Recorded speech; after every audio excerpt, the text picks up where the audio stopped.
Inter Opening Bell. Thank you for joining us on the program with me today. I'm Temple Ashajan. With me today is Bosin Omofai. I'm so eager to introduce you, Bosin, executive editor here at Frontier Africa Reports. Thanks a great deal for being here. Let's look at the markets where Nigeria was down 0.57% on Wednesday. Midweek, the PRVM Stock Exchange went up by 54 basis points. The Egyptian Stock Exchange went lower by 1.6% on Wednesday as the Nairobi Stock Exchange in Kenya went by almost the same margin, lower at 1.46%. The South African Stock Exchange was down 1.20% on Wednesday as well. Only the RVM Stock Exchange managed to weather the storm by 54 basis points amongst all the markets that we track. That's settled in the green. East African headlines at this point, where Uganda's inflation soars to 4.1% in March versus 3.8% in February. Fitch affirms Kenya's rating at B+ with negative outlook. I&M Holdings profit after tax was down by 21%, pre-tax dips by 25%. We have Rwanda Bralirwa.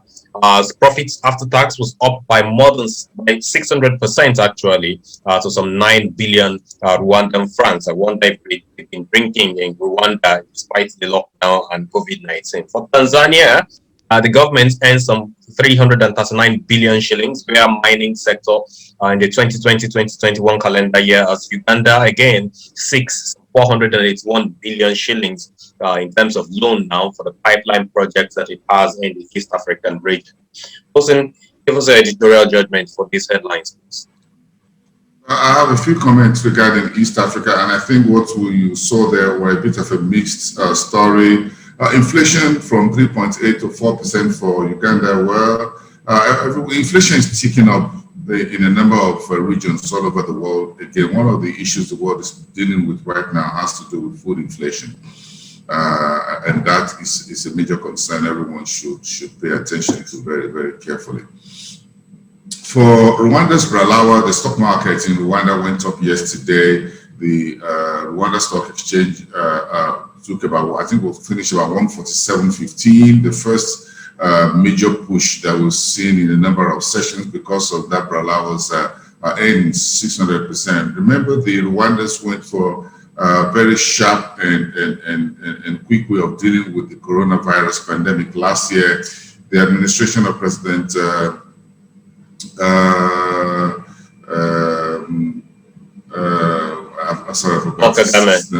Paul Kagame was thank you very much. Paul Kagame was very quick in dealing with the situation. So I think a whole lot of market was going on there. Remember the South Africans locked down alcohol and all of that. The Kenyans also did the same, but the Rwandans seem to have managed to escape that. And I think that was where that big jump came through from 2020 operations. In neighboring Kenya, when you look at the Fitch ratings, B+ and a negative outlook, in terms of net outlook, Kenya is in the same way with Nigeria right now in terms of outlook, sovereign rating just around the same level, not significantly different in terms of that. So it's a whole lot of work to be done when you look at these economies, by the way. And then you begin to think of the I&M bank. You know, the Rwandan, which is because the bank is headquartered in Rwanda, by the way, also. But that was the Kenyan branch or unit or subsidiary of the I&M Bank, which is the I&M Holdings, which is the holding company like FBN Holdings in Nigeria for First Bank and all. And it's all coming through, all part of what we've been talking about the last few days and last week, that the earnings for banks in East Africa had not been really pretty good for the year.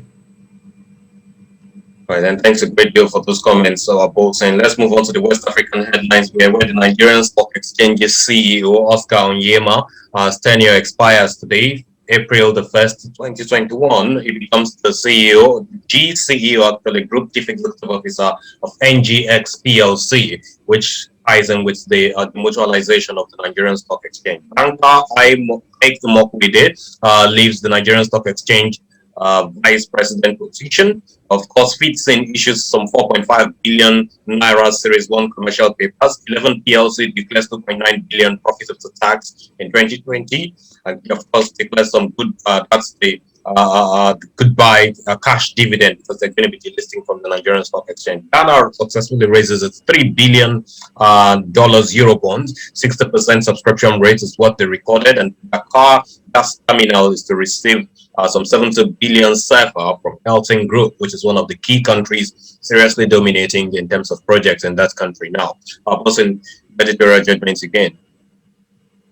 Well, my comments are it's a very big day today on the Nigerian Stock Exchange, and even though this news, particular development, is not making the front pages of newspapers as you would expect, or making the primetime television news as it were, but it's quite significant for some of us who spent our entire life or half of our lifetime covering the markets as a financial journalist, because this is a 61-year-old stock exchange that is now crossing a major hurdle today for the first time in history, that the CEO of the Nigerian Stock Exchange tenure will end, and he will hand over, in a manner of speaking, the exchange to a new managing director, but he will move on to become a group CEO of a new holding company. This born-again new arrangement is taking place after 61 years, and I think it's something very significant in the history of the exchange, that the way it has come. It may get lost in the middle of a lot of other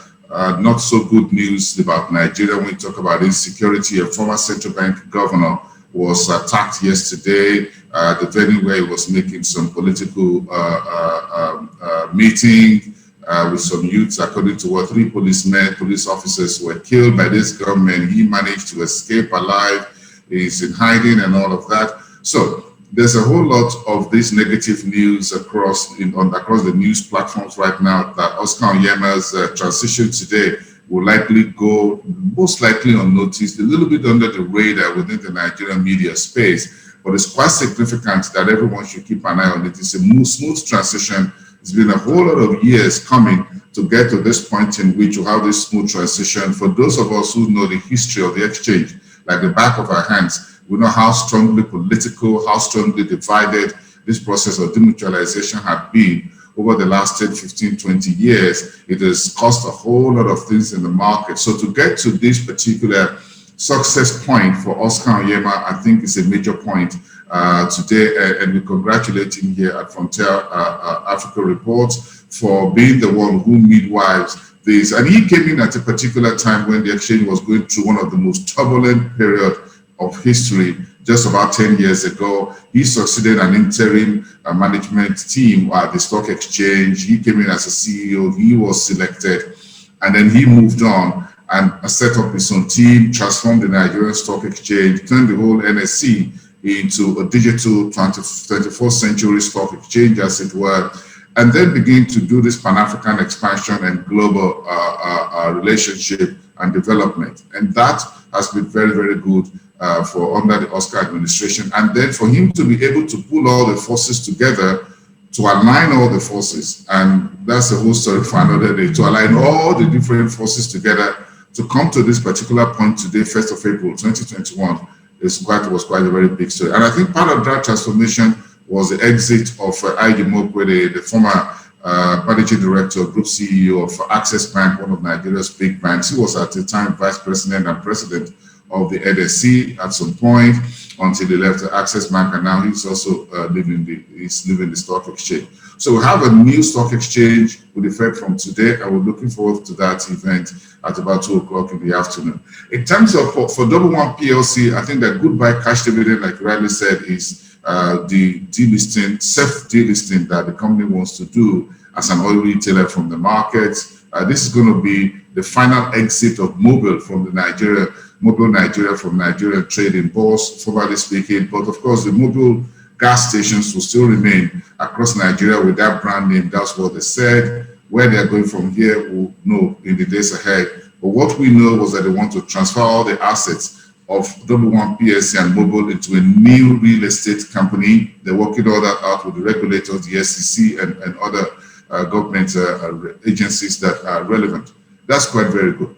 Ghana making 3 billion euros out of $5 billion that was initially planned. I think that was good. I think that's a little bit consistent with what Togo has done and what Cote d'Ivoire has done. Cote d'Ivoire did about roughly $3 billion as well in the first instance. Then they did another $500 million or $600 million after early this year, I think January or so. So that's consistent. I'm not too sure anyone can get higher than that $3 billion for now. Nigeria can't even assess that market for the time being until a few things, some of the forces are realigned in terms of the country's balancing this books, the fiscal balance and what have you. So it's good news for Ghana. It's a show of confidence that investors are looking at this country with a lot of stability that is coming through. So once you picked Egypt, they begin to look at Kenya, you look at Ivory Coast. So within the West African region, if I may speak within the ECOWAS sub-region, now you've seen Benin Republic, you've seen Togo, you've seen Ghana do Eurobond,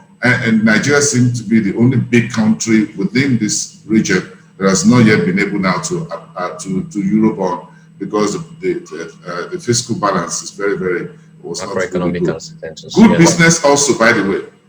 If you ask me for the gas terminal, gas is the big business and it's the new clean, is the best energy everyone is pursuing around the world. So bring further investment by this company is something very good to upscale that particular business. Great, thank you for all of this wonderful analysis, boss. And let's move on now to the Southern African markets, where the IMF made a comments ahead of its spring meeting starting next week, saying that the pandemic will lead to 3% loss in global outputs by 2024. And of course, there's more to that. So Bank of America Merrill Lynch now raises growth forecasts to 3.8% in 2021, and that forecast is specifically for South Africa, all the way from 2.9%, which is what it had projected earlier. Moody's ordered about the debt burden that will be challenging Eswatini, South Africa, and of course Namibia in the Southern African community. You have Glencore completing sale of underlying 73% stake in Mopani. The Komaya board is to start business rescue proceedings, and of course the Botswana Stock Exchange. There's Afinitas Limited reports loss after tax of $1.38 million for the full year 2020. I think Temple, the Bank of America is quite bullish on South Africa. It's not as easy as everyone can guess, but again, you'll be surprised that this is the Africa's most industrialized economy, by the way. So they have a whole lot under the hood that they can use to deliver. Debt is one issue, as Fitch was trying to point out for South Africa. But again, let's see how Bank of America's prediction will come true. Look at the prediction for Nigeria for Moody's 3 days ago, was 2.1% for this year and 3.1% for next year. Now, Fitch is, BofA, Bank of America is looking at South Africa at 3.8. That's higher than Nigeria in terms of growth outlook. Let's see how all of this pays out. Yesterday, we got that news about the South Africa FDI, foreign direct investment. We saw that it wasn't really a bad figure, by the way, when you look at about 51.1 billion rand against about 71 or 78 billion rand in 2019.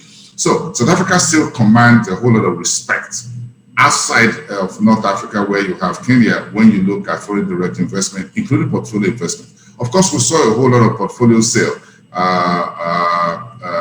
buying last year by investors because they're looking at Russia and they're looking at South Africa because they seem to outperform their peers within the emerging market space. So that's one good news for the Southern African market. I'm also interested in the story about the Glencore completing the underlying sale of the Mopani mine, 73% stake. The copper is going to, we've seen copper prices this year and it remains very, very strong. So don't get it, don't miss that rally. Comair is that private company, airline in South Africa. Is in troubled weather, such as much as the bigger airline, which is the South African Airways. So Comair is trying to go into the same rescue operations. The board said, look, we can get some whole things new done.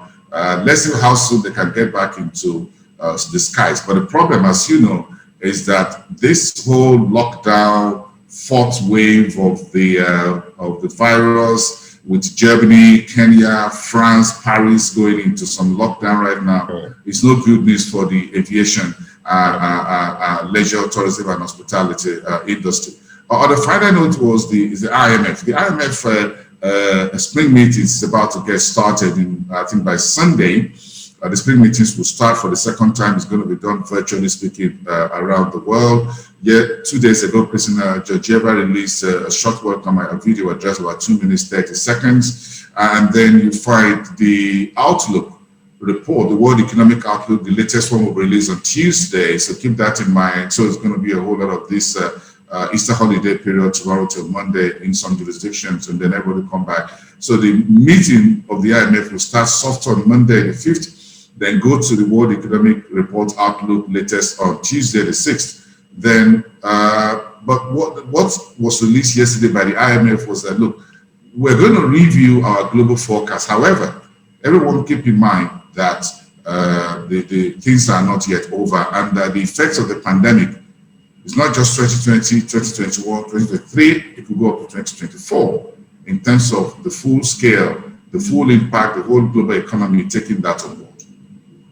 Thank you very much for all of this as well, Bosun. Let's finalize now with the Northern African markets, where Egypt is relisting on JP Morgan bond index to attract inflows worth some 75.36 billion Egyptian pounds, something that is projected to be able to rise above some $4 billion or thereabout. Alexandria Container targets profit of 1.4 billion Egyptian pounds as well, and the 2021-2022 full year calendar. Morocco's manufacturing PPI rises 0.3% in February, and Arab Tunisian lease net profit soars by more than 228%. Bosun. Well, I'll speak only to the Egyptian, going back into the JP Morgan. You remember, Temple, when Nigeria exited the JP Morgan government bond index, the GBI index in 2015, at the recession period. Remember back then, during the first tenure for the first term of Godwin Emefiele at the central bank, and how much furor went over this particular issue. Then we also got kicked out of the Barclays index, Barclays bond index as well, and how that impacted foreign portfolio investors within those 2 years. But again, the authorities quickly came back and tried to. So Egypt, speaking specifically to Egypt got out of this also a couple of years ago, at the point at which it was carrying out some financial market reforms, economic reforms, and all of that. The whole idea is to get back onto this index. What it does to you is that it keeps you in the league of the big boys and the big economies, stable currency, stable FX regime that international investors would want to warm up to you. So this is Egypt saying, look, we're getting back on the JP Morgan GBI index, the government bond index, and then we're looking forward to foreign portfolio investors bringing additional close to $4 billion onto the market. That is just the way to go. Nigeria has not been able to get back on the Barclays index. We've not been able to get back onto the JP Morgan GBI index. And so we just need to see how much we can work our way back. But you know how this indices work. Once you get out of it, it's not as easy getting your way back in. So it's taking a number of years down the line. But then for Egypt to be able to qualify in the manner of speaking, get itself ready to reapply to JP Morgan and says, we want to get back on that index. We think it is time. We think we've done everything necessary to be there. So basically, we celebrate 10 years of Oscar Onyema at the Nigerian Stock Exchange as he exits, and of course 10 years of Egypt as they get back to the JPI, JP Morgan index. You know, because it was 2011. That's about 10 years ago that they got exit or removed rather from that index, and it's good to know that by the second half of this year they will be finding their way back into that space. Congratulations to these two key figures on this country. Bosun Omofaye, Executive Editor at Frontier Africa Reports, thanks a great deal for being a part of the show today. I appreciate you serving us this breakfast. This has been Frontier Opening Bell. I'm Temple Ashadi. I'll see you next time.